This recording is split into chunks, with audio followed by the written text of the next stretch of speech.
Join Dr. Zach Williams and Flat Creek Baptist Church as we dive deeper into God's Word in this podcast titled New Horizons. Good morning. Thank you so much for joining me, Pastor Zach Williams of Flat Creek Baptist Church here in Gainesville, Georgia, for another episode of New Horizons. It is the greatest joy of my heart to be able to come to the scriptures each day alongside of you and just really look and say, okay, God, what do you have for us today?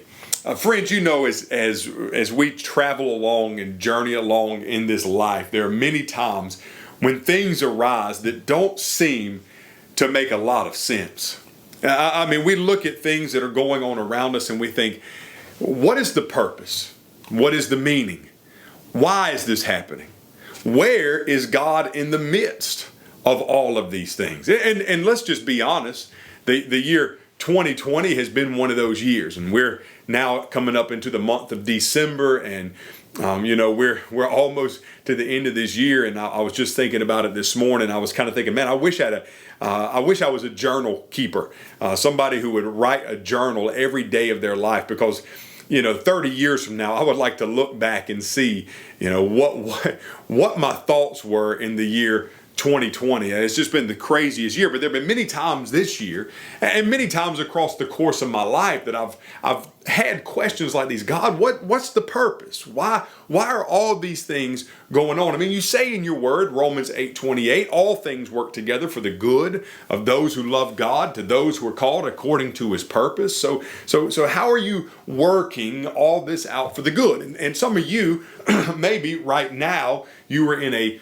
place in your own life where maybe you're facing great tragedy or a sickness or something unexpected, and you're just thinking to yourself, what is the purpose? What is the meaning? Why is this happening? Where is God in the midst of all this? Well, I want to remind you of the book of Habakkuk this morning.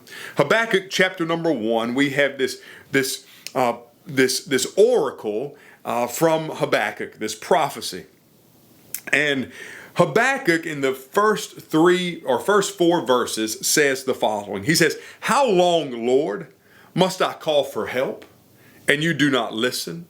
How long must I cry out to you about violence, and you do not save? Why do you force me to look at injustice? Why do you tolerate wrongdoing? Oppression and violence are right in front of me. Strife is ongoing. Conflict is escalating. And this is why the law is ineffective and justice never emerges. For the wicked restrict the righteous. Therefore, justice comes out perverted." And so Habakkuk is looking at the current situation of the world in which he's living, and he's asking the same questions that you might be asking this morning. What is the purpose? Why is this happening? Where is God in the midst of all this? I mean, you heard the question he asked. Why are you not listening? Why do you not save? Why do you let injustice continue? Why do you tolerate wrongdoing? You look at the oppression that's going on. You see the conflict escalating. Justice never emerges. Righteousness is suppressed and unrighteousness is rising up. And you just stand idly by. Where are you at in the midst of all of this, God? I mean, friends, those are questions we could all ask at different points in our life, but I want you to listen to God's response. God responds to Habakkuk in verse number 5 of chapter 1, and he says, "Look at the nations and observe. Be utterly astounded, for something is taking place in your days that you will not believe when you hear about it." You see, here's what God responds. Habakkuk, there are two different perspectives. There's your perspective and there's my perspective. I heard an illustration years ago about a car that was on the road, and it was traveling on a mountain road. And if you ever driven in the mountains, I used to live in the mountains, you can get in a curvy road and it's all double line. You can't see what's up ahead. And this particular driver was stuck behind an 18-wheeler, and he could not find a place to pass the truck. And anytime there was a straightaway, there was always a car coming the other direction. And this car was creeping up the mountain behind this truck, going ever so slowly. And he wanted it so bad to get around the truck, but there was no possibility to get around it. Above his head, however, there was a helicopter that was flying above the mountain. And the helicopter pilot was looking down at the car, and he was looking at the 18-wheeler, and he was looking at the car, and he was watching this car constantly try to pass but never find a place to pass. And the helicopter pilot made the statement to those inside the helicopter. He said, if I could somehow just radio down to the person in the car, I could tell them when it's safe to pass.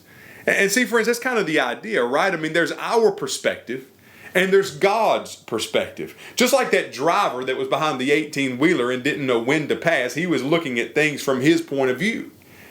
And then God is just like that helicopter pilot is looking down at things from his point of view, saying, if you could just see it from my angle, you would understand that I'm doing a work that you would be utterly astounded and amazed if you saw it. And so, friends, today, as we're journeying through this life and we see things that we don't quite understand there's our perspective and there's heaven's perspective. You see, friends, God is always doing something behind the scene, even when we can't see it.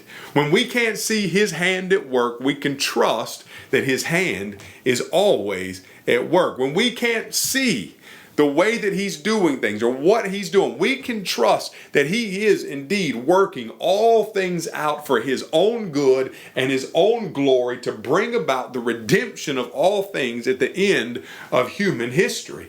Now, friends, in order for us to move forward in times like these, we have to have faith. We have to have faith that God is indeed working in the midst and He's up to something even when it doesn't make a lot of sense to us. So friends, today I want you to be reminded that even in our day, even in the chaos of a year like 2020, and who knows what tomorrow holds, understand that God is doing a work. And when we step back and we look at it from the perspective of eternity, and one day we will be in heaven, and when we look at it, we look back from the perspective of eternity, we will see how God was working all things together for His glory. God bless you, and I will see you tomorrow.